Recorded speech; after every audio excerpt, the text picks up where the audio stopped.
11 మంది మాకు రాజ్యసభ సభ్యులు ఉన్నారు. పోయిన వాళ్ళు ఎంత? 3 పోయినారు. సాయిరెడ్డితో కలుపుకుంటూ 4 పోయినారు. బేసిక్లీ పోయే ప్రతి ఒక్కరికి కూడా నేను ఒకటే మాటే చెప్తాను, రాజకీయాలలో ఉన్నప్పుడు క్యారెక్టర్, క్రెడిబిలిటీ అనే పదానికి అర్థం తీసుకున్నాను.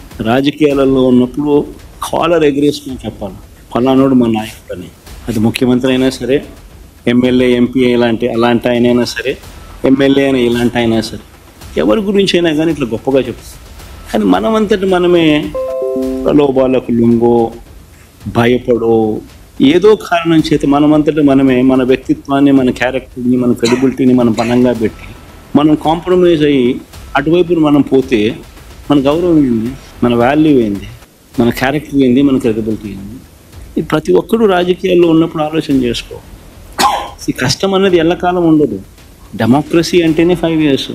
మ్యాక్సిమం నీకున్న కష్టకాలం 5 years. 5 years if you can just hold on, then your time will come.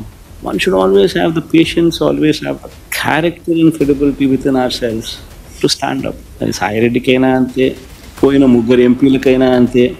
ఒకవేళ నువ్వు చెప్తా అన్నట్టు ఇంకా ఒకడో అరో ఇంకా పోయే కార్యక్రమం జరిగితే వాళ్ళకైనా ఇంతే. ఒకటి చెప్తా ఉన్నా, వైఎస్ఆర్సీపీ ఈరోజు ఉంది అని అంటే అది వీళ్ళందరి వల్ల లేదు.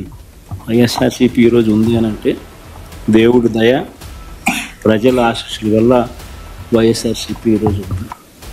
ఒక లీడర్గా మనం ప్రవర్తించే తీరు తలెత్తుకునే విధంగా ఉండేట్టుగా ఎప్పటికీ ఉంటే ప్రజలు ఎప్పుడూ ఆశీర్వదిస్తారు.